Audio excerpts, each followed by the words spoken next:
Hello everyone, today I'll be reviewing another keyboard, the new Ajazz AK650. It's a 65% layout keyboard with both a knob and a screen, yet still compact in size so won't take up too much space on your desk.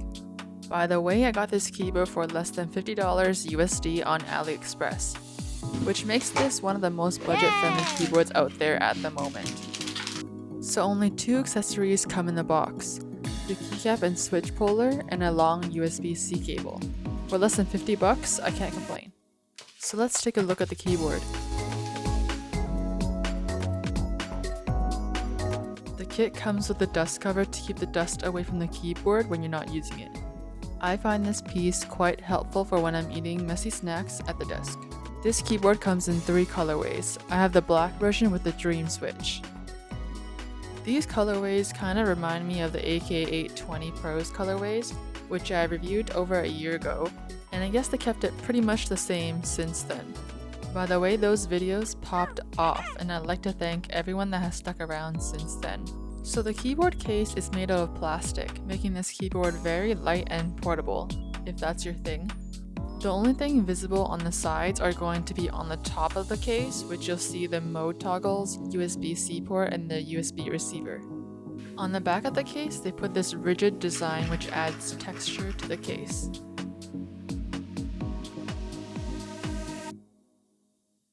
And the legs are dual height, so you can use the keyboard at 3 different angles.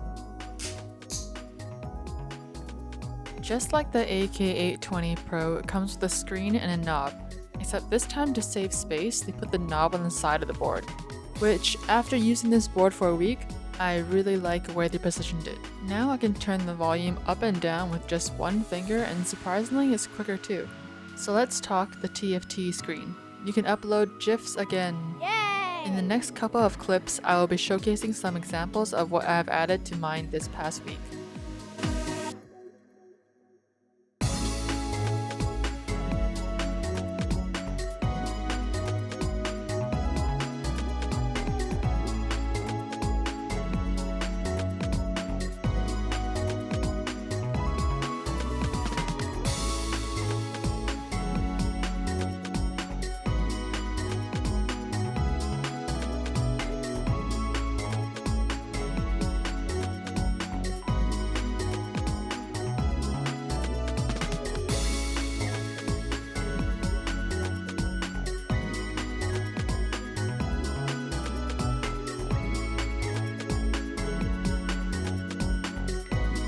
Adding a GIF is way easier now than last time.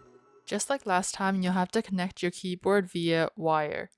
And also make sure your keyboard is set to wired mode so the program can recognize the keyboard. Once you're connected, the menu options will pop up automatically. On the left side, you'll see a bunch of menu items, but for your TFT screen, you'll want to head to the one that looks like a TV. Here you'll see all the GIFs that I've uploaded to my keyboard previously. At this point, make sure you have the one you want to add saved to your computer. And when you're ready, you can go ahead and click on Import at the bottom left side of the program. A directory will pop up and you'll simply select the GIF you want to add from whichever folder you saved it to. From here, you can preview your GIF to make sure it works as you want it to.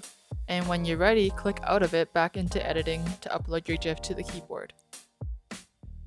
Then just go ahead and click on Upload to Keyboard on the bottom right hand side of the program. It does take a little bit for the GIF to upload, but when it's done, it should play automatically. So yeah, it's very easy to add GIFs to the keyboard, and I had no problems this time at all. So let's take a look at the keycap and switches. The keycaps are cherry profile, making it super easy to type on. And for my keyboard, I chose the Dream switch.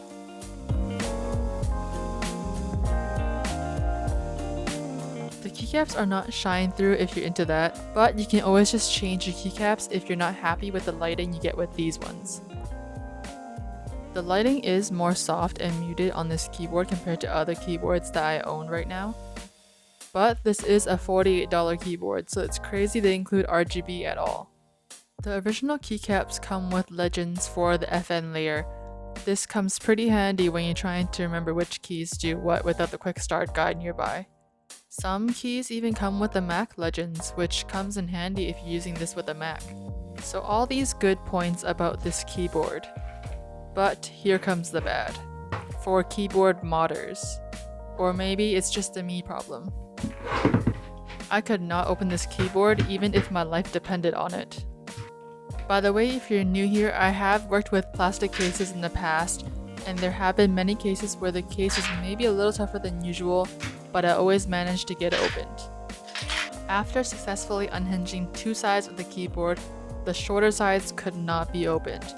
I checked for screws, tried using my favorite prying tools, and in the end I had to give up. The small sides would just not budge, and again this could be a me problem, but I would rate this case on the tougher side to open.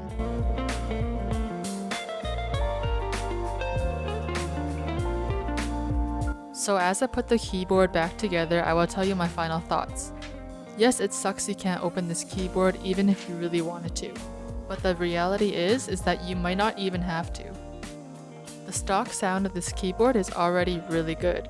I think I'd be perfectly fine just changing the keycaps or switches if I really wanted to change this keyboard up. Here's a picture of what the inside of the board looks like. It comes with a ton of padding and sound dampening. I personally don't think I would need to add anything else.